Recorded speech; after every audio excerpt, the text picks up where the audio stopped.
Hello guys, welcome back to my channel Satya info Telugu. First of all మనం తెలుసుకోవాల్సింది అంటే బంగ్లాదేశ్ లో ఒక హిందువుని కొట్టి చంపేశారు. అలాగే ముందులా కాదు, ఇది కొంచెం డిఫరెంట్ అనే చెప్పుకోవచ్చు. తర్వాత ఏంటంటే పాకిస్తాన్ మన మీదకి యుద్ధం చేస్తారంట మనం బంగ్లాదేశ్ ని ఏమైనా చేస్తే. ఇది చాలా వరస్ట్ థింగ్ అనే చెప్పుకోవచ్చు. ఎందుకంటే మనం ఇప్పుడు నేను చెప్పే విషయాలు ఓన్లీ పొలిటికల్ సంబంధించిన విషయాలు మాత్రమే కాదు, ఇది ఒక అవేర్నెస్ వీడియో అని కూడా చెప్పుకోవచ్చు. సేఫ్టీకి సంబంధించిన విషయాలను కూడా చెప్పుకోవచ్చు. కొన్ని దశాబ్దాలుగా మన బంగ్లాదేశ్ లో ఏం జరుగుతుందో మనకి క్లియర్ గా తెలుసు. స్టూడెంట్ ఇష్యూ అది ఇంటర్నల్ మ్యాటర్ అని మనకి ఫుల్ గా తెలుసు.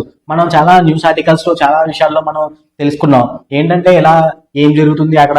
అక్కడ స్టూడెంట్స్ ఎంత ఎంత ప్రెజర్ ని ఫేస్ చేశారనేది మనకు తెలుసు.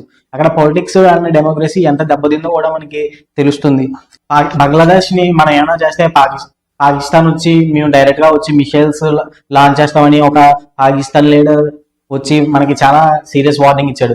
ఇది దేని గురించి ఇచ్చాడో, అంత ధైర్యం ఎలా వచ్చిందో మనకు మాత్రం తెలియదు. ఇప్పుడు మనం దాని గురించే ఫుల్ గా తెలుసుకుందాం. ఒక చిన్న దేశమైన బంగ్లాదేశ్ గురించి పాకిస్తాన్ అంత ఎలా అంత ధైర్యం ఎలా చూపించిందో నాకు ఇప్పుడు అర్థం కావట్లేదు. ఎందుకంటే ఇండియాతో కంపేర్ చేసుకుంటే పాకిస్తాన్ చాలా చిన్నదని చెప్పుకోవచ్చు. అండ్ మన ఇండియా గ్రోత్ కానీ ఎకనామీ కానీ అండ్ పొలిటికల్ పరంగా చూసుకుంటే పాకిస్తాన్ కన్నా 100 రెట్లు బెస్ట్ అని అనుకోవచ్చు. కానీ ఆ చిన్న దేశమైన బంగ్లాదేశ్ గురించి మన పాకిస్తాన్ ఎందుకు మనల్ని ఇలా వార్నింగ్ ఇచ్చింది మనకి ఇప్పుడు చనిపోయిన అతని పేరు అమృత్ మందల్డా అలియాస్ సామ్రాట్. ఎందుకంటే ఇతను చనిపోయిన విషయం మనకు అందరికీ తెలుసు. ప్రజలే కొట్టి చంపేశారు. ప్రజలే కొట్టి చంపేశారు. ఇలా ఎందుకు చేశారు అనుకుంటే ఇది చాలా దారుణమైన పరిస్థితి అని చెప్పుకోవాలి. ఎందుకంటే మనకు తెలిసిన విషయం ఏంటంటే పోలీస్ ఇన్వెస్టిగేషన్ లో తెలిసింది ఏంటంటే ఇది మతపరమైన దాడుల గురించి జరిగినాయి అని పోలీసులు ఇన్వెస్టిగేషన్ లో చెప్పారు మనకి. ఇలా పోలీస్ రికార్డు ప్రకారం చుట్టుపక్కల ఉన్న ప్రజలు దొంగ ఆడడంతో మొత్తం అందరు ప్రజలు వచ్చి ఆ సామ్రాట్ వాళ్ళ గ్యాంగ్ ని పట్టుకుని కొట్టి చంపేయడం మనకి తెలిసిన విషయమే. ఎందుకంటే వీళ్ళు ముందు నుంచే ప్రజలు ఎంతో ఇబ్బంది పెట్టారు. ఇబ్బంది పెట్టడంతో ఇప్పుడు ఏం జరిగింది, తన గ్యాంగ్ లో సలీబ్ అనే వ్యక్తి కూడా దొరికిపోయి దాన్ని కొట్టి పోలీసులకు అప్పచెప్పినట్టు కూడా మనకి police investigation and police reports లో కూడా మనకి తెలుస్తుంది. ఇది దాని గురించి మాట్లాడుకుందాం. పాకిస్తాన్ లీడర్ అయిన ఒక వ్యక్తి ఏం చెప్పాడంటే పాకిస్తాన్ కి చాలా యుద్ధాలు జరిగినాయి. దాంట్లో మనం మెయిన్ గా చూడాల్సింది ఏంటంటే ఇప్పుడు పాకిస్తాన్ లీడర్ అయిన అతను వాళ్ళ ప్రజలకు ఏమని చెప్తున్నాడంటే మనం పాస్ట్ లోనే ఇండియాని ఎన్నో ముక్కుదీపాలు పెట్టామని వాళ్ళు ఇన్స్పైర్ చేయడానికి చాలా దారుణమైన పరిస్థితులు ఉన్నాయని మనకి పాకిస్తాన్ లీడర్ వాళ్ళకి చెప్తున్నారు. కానీ మీద నెగిటివిటీ పెంచడానికి దేనికైనా దేనికైనా తెగిస్తారని మనకు తెలుస్తుంది. మెయిన్లీ మనం చూడాల్సింది ఏంటంటే పాకిస్తాన్ ఎందుకు ఇలా బంగ్లాదేశ్ కి మనలో చాలా మన దేశంలో కన్నా చాలా చిన్నదైన పాకిస్తాన్ ఎందుకు బంగ్లాదేశ్ కి ఇలా మద్దతు పలుకుతుంది అనేది మనం ఇప్పుడు చాలా ఇంట్రెస్టింగ్ గా చూద్దాం. పాకిస్తాన్ లో అబ్దుల్లా అనే ఎన్సీపీ లీడర్ ఉంటారు. అతను డైరెక్ట్ గా మైక్ పట్టుకుని అందరితోని క్లియర్ గా చెప్తున్నాడు ఇలా వార్నింగ్ ఇచ్చినట్టు. ఏంటంటే మీరు బంగ్లాదేశ్ ని ఏమైనా చేస్తే మేము బంగ్లాదేశ్ లో కాకుండా ఎనిమీస్ కి షెల్టర్ ఇచ్చి వాళ్ళతో మేము మద్దతు పలుకుదాం అంటే. ఎనిమీస్ అంటే ఇప్పుడు చాలా మంది బంగ్లాదేశ్ లో ఇప్పుడు ప్రజెంట్ యూనస్ అయితే మనకి అధికారంలో ఉన్నాడు కదా. యూనస్ చెప్తుంది ఏంటంటే ఇండియాకి డైరెక్ట్ వార్నింగ్ ఇస్తూ మాట్లాడుతున్నాడు. ఇలా షేక్ హసీనా అయితే పారిపోయింది కదా ఇండియాకి. షేక్ హసీనా పారిపోయింది కదా ఇండియాకి, మనకి పెద్ద ప్రాబ్లం వెళ్ళిపోయింది కదా. ఇప్పుడు షేక్ హసీనా గవర్నమెంట్ చాలా ఇప్పుడు బంగ్లాదేశ్ లో జరుగుతుంది ఏంటంటే షేక్ హసీనా గవర్నమెంట్ బ్యాన్ చేయాలి, షేక్ హసీనా బయటకు వెళ్ళిపోవాలి అన్న థాట్ తోనే బ్యాన్ చేయాలన్న థాట్ తోనే ఇక్కడ యూనస్ గవర్నమెంట్ ఆలోచిస్తుంది. ఎందుకంటే ఇలా చేసుకుంటే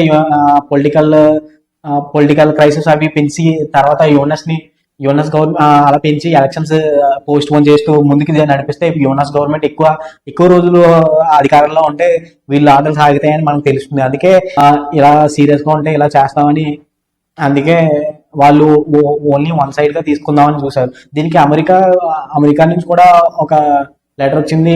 ఎలక్షన్స్ లో ఇలా చేస్తే చాలా ప్రాబ్లం అవుతుంది అని లెటర్ వచ్చింది. బట్ వాళ్ళు ఏంటంటే అమెరికా లెటర్ కూడా ఇగ్నోర్ చేశారు. ఇప్పుడు ఏం జరిగిందంటే ఇప్పుడు ఓన్లీ దాన్ని ఇలా చేస్తే దాన్ని ఎలక్షన్స్ అనకూడదు. ఓన్లీ మీడియాలో బాయ్కాట్ ఇండియా అని అరుస్తూనే ఉంటుంది. ఎందుకంటే మనం ఇప్పుడు చెప్పేది ఏంటంటే ఇప్పుడు వాళ్ళు బాయ్కాట్ ఇండియా అని అరుస్తూనే ఉంటున్నారు. ఇండియాస్ మా ఎనిమీస్, ఇండియా మీద మిసైల్ లాంచ్ చేస్తాం అండ్ ఇండియా పరంగా చూస్తే మనం బంగ్లాదేశ్ ఇండియా పరంగా చూస్తే చాలా దారుణమైన దారుణంగానే తిట్టిందని చెప్పుకోవచ్చు. కానీ మనకి తెలిసింది ఏంటంటే అదే వాళ్ళకి కడుపు ఆకలేస్తే మాత్రం మన ఇండియా మీద, ఇండియా ఎకానమీ మీద చేతులు దాచుకుని అడుగుతారు. ఏంటంటే మనం ఫస్ట్ గా చూడాల్సింది ఏంటంటే మొన్నే 50,000 టన్నుల ఇప్పుడు బంగ్లాదేశ్ మన ఇండియాకి వచ్చి మాకు 50,000 టన్నుల బియ్యం కావాలని మన బియ్యాన్ని వాళ్ళు తీసుకుని కొనుక్కున్నారు. బట్ ఇప్పుడు వాళ్ళకి వాళ్ళకి ఇప్పుడు ఎకానమీ దెబ్బతింటే ఇప్పుడు వాళ్ళకి కావాల్సింది ఏంటి? ఇప్పుడు మన ఇండియా లేకపోతే వాళ్ళు బతకలేమని తెలుసు. మన ఇండియా మన ఇండియా మీదే వాళ్ళు చాలా డిపెండ్ అయి ఉన్నారని కూడా తెలుసు.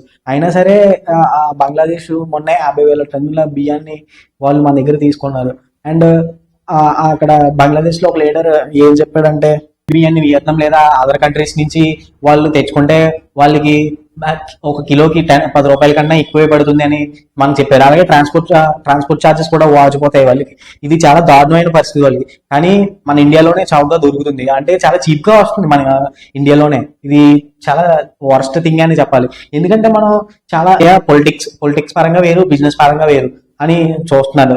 ఇప్పుడు అలా చూస్తున్నామని ఒక బంగ్లాదేశ్ లీడర్ అధికారంలోకి వచ్చి యుఎన్ఎస్ అధికారంలోకి వచ్చిన తర్వాత అతని కేసులన్నీ కుట్టేసి పారేశారు.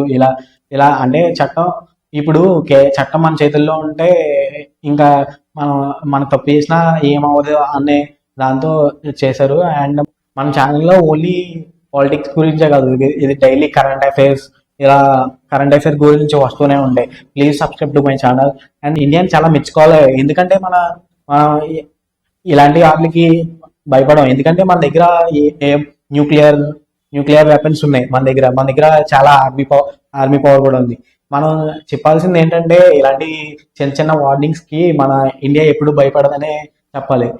పాకిస్తాన్ వాళ్ళు కూడా చాలా నక్సలైట్లు చాలా మందిని చేసి ఇండియా మీద బాంబ్స్ వేయడం ఇలాంటివన్నీ చాలా కామన్ గా చేస్తున్నారు.